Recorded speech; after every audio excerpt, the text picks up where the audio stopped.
कोकण किनारपट्टी, महाराष्ट्राची ती गूढ, सुंदर आणि शांत बाजू. गणपतीपुळेकडे वळणारा तो वळणावळणाचा रस्ता.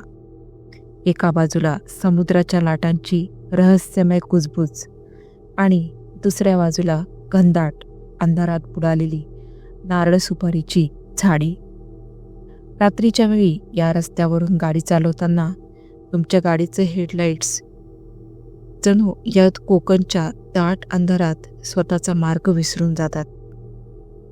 आजची कथा आहे अशाच एका विलक्षण रात्रीच्या प्रवासाची, ज्याची सुरुवात इतर कोणत्याही साध्या प्रवासासारखी झाली होती, पण तिचा शेवट काहीतरी भयानक होता. तर नेमके काय झाले होते हे आपण पुढे पाहूयातच. पण त्याआधी जर तुम्ही चॅनलवर नवीन असाल तर चॅनलला सबस्क्राईब करायला विसरू नका. सोबतच बेल आयकॉनवर देखील क्लिक करा, जेणेकरून तुम्हाला अशाच नवनवीन थरारक रहस्यमय अनुभवांचे, कथांचे नोटिफिकेशन्स मिळत राहतील. माझे नाव सौरभ. तेव्हा मी रत्नागिरीतील एका कॉलेजमध्ये शिकत होतो आणि सुट्टीच्या निमित्ताने मुंबईहून कोकणात आलो होतो. माझा मित्र केदार त्याच्या गावी जाण्यासाठी माझ्यासोबत होता. आम्ही एक भाड्याची जुनी इंडिका कार घेऊन रात्रीच्या वेळी गणपतीपुळे मार्गे केदारच्या गावी निघालो होतो. कोकणचा रात्रीचा प्रवास म्हणजे एक वेगळीच गोष्ट असते. दोन्ही बाजूंनी दाट सुपारीची आणि नारळाची झाडी, मध्येच खोल दरी आणि समुद्राचा मंद आवाज. रस्ता वळणावळणाचा होता आणि अंधार इतका दाट की गाडीच्या हेडलाईट्सचा उजेडही त्या काळोखात शोषून घेतला जात होता. आम्ही सुमारे अर्धा प्रवास केला असावा. एका अगदी निर्जन किनाऱ्याला लागून असलेल्या वळणावर पोहोचलो. रस्ता एकदम शांत, फक्त समुद्राचा तेवढा आवाज. आम्ही गाणी बंद करून शांतपणे गाडी चालवत होतो, कारण वातावरणात एक प्रकारचा गूढ शांतपणा जाणवत होता. अचानक केदार माझ्या खांद्यावर हात ठेवून हळूच म्हणाला, "सौरभ, गाडी हळू कर, रस्त्यावर कोणीतरी उभा आहे." मी हेडलाईट्सचा उजेड वाढवला आणि पाहिलं. खरंच रस्त्याच्या अगदी मधोमध वळणाच्या टोकावर एक माणूस उभा होता.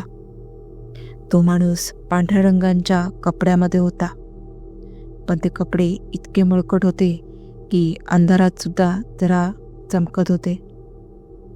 तो वळून आमच्याकडे पाठ करून उभा होता, पण त्याला गाडीचा आवाज ऐकू येत नव्हता की काय, तो अजिबात हालत नव्हता. मी गाडीचा वेग एकदम कमी केला आणि हॉर्न दिला, पण त्या माणसाने प्रतिसाद दिला नाही. तो तसाच उभा होता. मला संशय आला, इतक्या रात्री या सुनसान रस्त्यावर कोण असेल? एखादा अपघातग्रस्त प्रवासी की काहीतरी वेगळं? मी गाडी हळूच त्याच्याजवळ घेऊन थांबवली. केदारचा चेहरा घामाने भिजला होता. "सौरभ, नको, आपण पुढे निघून जाऊ." केदार हळूच पुटपुटला, पण मला त्याची दया आली. "अरे बघू तरी काय झालंय, कदाचित त्याला मदत लागेल." मी गाडीची खिडकी थोडी खाली केली आणि त्याला मोठ्याने विचारले, "अहो, काय झालं? कुठे जायचंय तुम्हाला?" तो माणूस हळूहळू आमच्या दिशेने वळला. त्याचा चेहरा पूर्णपणे हेडलाईट्सच्या प्रकाशात आला. त्याने डोक्यावर एक टोपी घातली होती आणि त्याचा चेहरा विचित्रपणे शांत होता. पण त्याच्या चेहऱ्यावरील सर्वात भयानक गोष्ट होती त्याचे हास्य. तो हसत होता, पण ते हास्य आनंदाचं नव्हतं. ते हास्य विचित्र, विसंगत आणि पूर्णपणे भीतीदायक होतं. जणू त्याने आत्ताच काहीतरी भयानक गोष्ट पाहिली आहे किंवा त्याला कोणती तरी अमानवी गोष्ट माहिती आहे. तो माणूस आमच्याकडे एकटक पाहत होता आणि हसत होता. त्याच्या हसण्याचा आवाज येत नव्हता, पण त्याचे तोंड पूर्णपणे उघडलेले होते आणि ओठ मागे ओढलेले होते. जणू त्याचे हास्य त्याच्या चेहऱ्यावर चिकटून बसले आहे. मी त्याला पुन्हा विचारले, अहो बोला, कुठे जायचंय? आम्ही मदत करू शकतो. तसा तो माणूस एकही शब्द बोलला नाही, फक्त न थांबता हसत राहिला. आणि त्याचे डोळे पूर्णपणे काळे आणि रिक्त वाटत होते, जणू त्यात आत्माच नव्हता. केदारच्या तोंडून एक किंकाळी निघाली, सौरभ गाडी पुढे घे लगेच. मी खिडकीवरचा ग्लास भराभर वर घेतला आणि त्याच क्षणी तो माणूस हसत हसत खूपच जलद गतीने आमच्या गाडीच्या समोरच्या काचेवर आदळला. आम्ही दोघेही सीटवर मागे ढकललो गेलो. माझा हात आपोआप ब्रेकवर गेला. मी डोळे मिचकावले आणि पुन्हा उघडले. आमच्या गाडीच्या काचेवर पांढरी धूळ आणि एक अस्पष्ट काळी प्रतिमा उमटली होती, पण ती काही क्षणातच नाहीशी झाली. मी थरथरत्या हातांनी गाडीची काच पाहिली. ती तुटली नव्हती. ऊन होता तो. केदार श्वास रोखून म्हणाला. मी धीर एकवटून समोर पाहिले. तो माणूस तिथे नव्हता. आम्ही त्याला अक्षरशः धडक दिली होती, पण तो गायब झाला होता. मी लगेच गाडी स्टार्ट केली आणि गाडीचा वेग वाढवला. टायर रस्त्यावर कर्कश आवाज करत होते आणि आम्ही वेगाने पुढे निघालो. मी मागे वळून पाहिलं, पण रस्त्यावर काहीच नव्हतं. सौरभ, तो नक्कीच भूत होता. या रस्त्यावर अशा गोष्टी होतात असं मी ऐकलं आहे. केदार थरथरत होता. मी त्याला शांत राहण्यास सांगितले. आम्ही काही अंतर गेलो असू तितक्यात मला गाडी हलत असल्याचं जाणवलं. गाडीचं नियंत्रण बिघडल्यासारखं वाटत होतं. मी मागच्या रिअर व्ह्यू आरशात पाहिलं आणि माझ्या तोंडातून किंकाळी फुटली. तो माणूस आमच्या गाडीच्या मागील सीटवर बसला होता. तो तसाच शांत, पांढऱ्या कपड्यांमध्ये आणि अविरत हसणाऱ्या चेहऱ्याने आमच्याकडे पाहत होता. त्याचे ते रिकामे काळे डोळे आणि ते भयानक हास्य. मी स्टिअरिंगवरचं नियंत्रण गमावलं.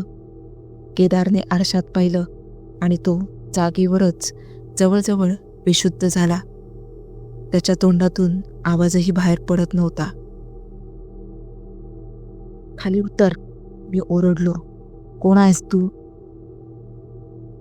त्या माणसाने काहीही न बोलता हळूच आपला हात केदारच्या खांद्याकडे नेला. त्याच क्षणी मी गाडी रस्त्याच्या कडेला असलेल्या नारळाच्या झाडाच्या दिशेने पूर्ण वेगाने वळवली. मला वाटलं की गाडी आदळल्याने तो माणूस बाहेर फेकला जाईल आणि आम्ही आमचा जीव वाचवू. मी डोळे बंद केले आणि पूर्ण ताकदीने गाडी झाडावर आदळण्याचा प्रयत्न केला. मोठा आवाज झाला. मी जेव्हा डोळे उघडले तेव्हा सकाळ झाली होती. मी गाडीत नव्हतो. रस्त्याच्या कडेला असलेल्या एका खोल दरीत पडलो होतो. माझी इंडिका गाडी रस्त्याच्या खाली एका नारळाच्या झाडाला अडकलेली होती आणि तिच्या बोनेटचा चक्काचूर झाला होता.